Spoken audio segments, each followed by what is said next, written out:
안녕하세요. 오늘 저희가 파괴적 혁신, 이 개념에 대해 좀 더 깊이 파헤쳐 보려고 합니다. 하버드 비즈니스 리뷰 자료들, 그러니까 클레이튼 크리스텐슨 교수 인터뷰랑 아티클을 가지고 한번 제대로 살펴보겠습니다. 이게 진짜 뭐를 의미하는지, 또 우리가 뭘 잘못 알고 있는지 그런 것들이요. 네, 안녕하세요.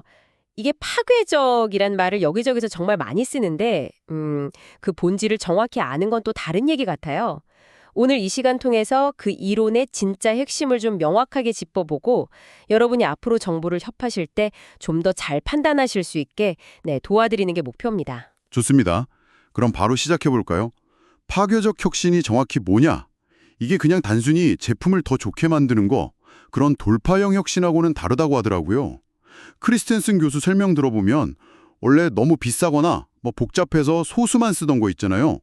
그런 제품이나 서비스를 훨씬 싸고 쉽게 바꿔서 더 많은 사람들이 쓰게 만드는 것. 아, 그게 핵심이군요. 네, 그러니까 일종의 기술의 민주화 같은 거죠.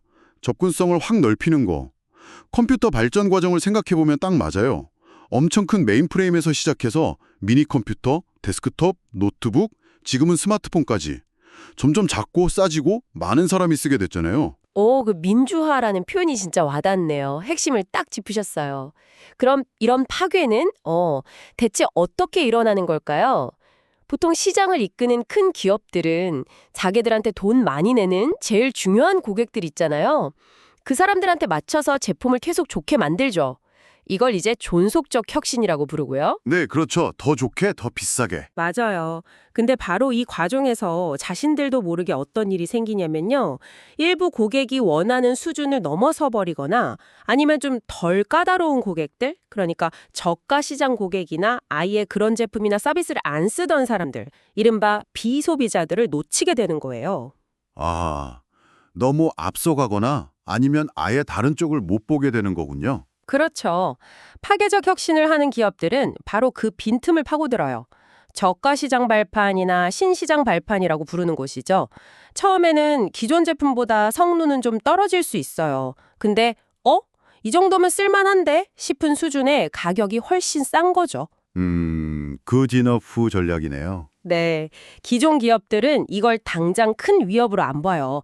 왜냐면 자기들 주력 시장, 그 수익성 높은 시장에 집중하느라 바쁘거든요. 마치 예전에 도요타가 막 치고 올라올 때 GM이나 포드가 그랬던 것처럼요. 아니면 또 현대, 기아가 성장할 때 도요타가 약간 얕봤던 것처럼요. 아, 그러니까 기존 강자들이 만든 그 틈새를 오히려 기회로 삼는 거군요. 바로 거기서 그 유명한 혁신가의 딜레마가 딱 나오는 거네요. 최고의 고객들한테 더 좋은 제품 만들어서 높은 수익을 낼 거냐, 아니면 당장은 수익도 별로고 기존 고객들은 사지도 않을 것 같은데 새로운 시장을 열 수도 있는 어찌 보면 좀 덜 떨어진 제품에 투자할 거냐, 이 사이에서 고민하는 거죠. 맞습니다. 크리스텐슨 교수 표현을 빌리면 우리 최고 고객에게 더 큰 이익을 남길 제품을 만들까? 아니면 우리 고객은 안 살 거고 어쩌면 우리 마진만 깎아먹을지도 모르는 더 싼 제품을 만들까? 이게 진짜 어려운 결정이죠. 네, 정말 그렇겠네요. 근데 이게 정말 중요한 게 사실 이 파괴적이라는 말을 잘못 이해해서 좀 전략적으로 실수하는 경우가 꽤 많거든요. 그래서 몇 가지 흔한 오해들을 좀 짚어볼 필요가 있어요. 오, 어떤 오해들이 있을까요? 첫째, 모든 산업 변화나 새로 떠오르는 성공한 기업이 다 파괴적 혁신은 아니라는 거예요. 파괴적이라는 딱지를 너무 쉽게 붙이면 안 돼요.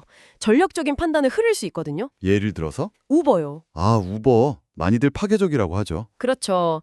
근데 이론의 엄밀한 정의로 보면 택시 산업에 대해서는 타격적이지 않아요. 왜냐하면 우버는 저가 시장이나 아예 택시 안 타던 사람들 시장에서 시작한 게 아니잖아요.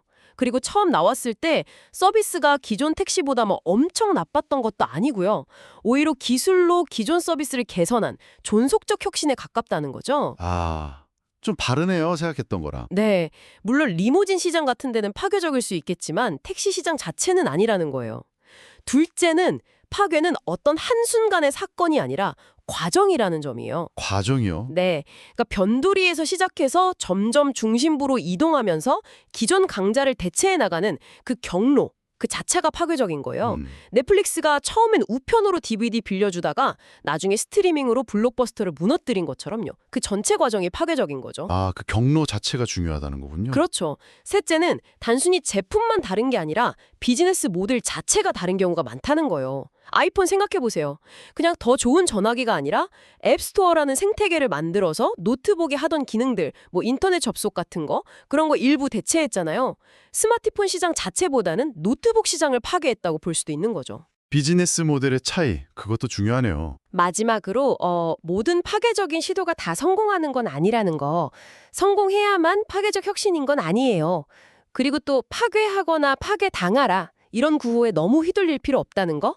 무조건 다 바꾸고 부숴야 하는 건 아니다. 네, 오히려 핵심 사업은 잘 지키면서 별도 조직 같은 걸 만들어서 파괴적인 기회를 조심스럽게 탐색하는 게 더 현명할 수 있다는 거죠. 아니다. 보니까 파괴적이라는 말을 훨씬 더 신중하게 써야겠다는 생각이 드네요.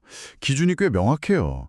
그 인텔의 앤디 그로브랑 크리스텐슨 교수 일화도 되게 인상 깊었어요. 아, 네네. 크리스텐슨 교수가 그로브한테 이렇게 하세요, 저렇게 하세요 하고 답을 준 게 아니라 이 파괴적 혁신이라는 이론의 렌즈를 통해서 스스로 상황을 보고 생각할 수 있게 도왔다는 거잖아요. 맞아요. 그게 이론의 힘이죠.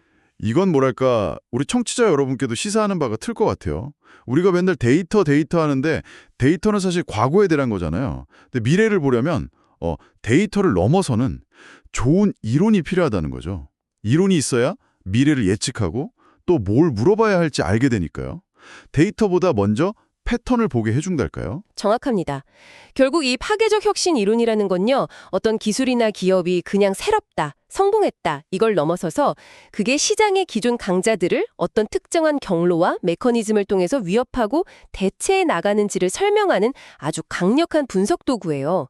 그래서 이 조건을 정말 충족하는지 이걸 신중하게 따져볼 때 이 이론의 진짜 가치가 드러나는 거죠. 막 갖다 붙이는 게 아니고요. 네. 자, 그럼 이제 여러분 주변에서 와, 저거 혁신이다 하는 것들을 한번 이 파괴적 혁신의 렌즈로 다시 한번 보시면 어떨까요? 이게 정말 시장 밑바닥이나 아니면 아무도 신경 안 쓰던 그런 곳에서 시작해서 점점 커져서 주류를 흔드는 진짜 파괴적 혁신인지 아니면 그냥 기존 강자들이 잘하던 걸 더 잘하게 만드는 존속적 혁신인지 한번 구분해 보는 거죠. 재밌을 것 같습니다. 네, 좋은 관점이 될 겁니다. 오늘 저희 분석은 여기까지 하고요. 다음에 또 흥미로운 주제로 여러분 찾아뵙겠습니다.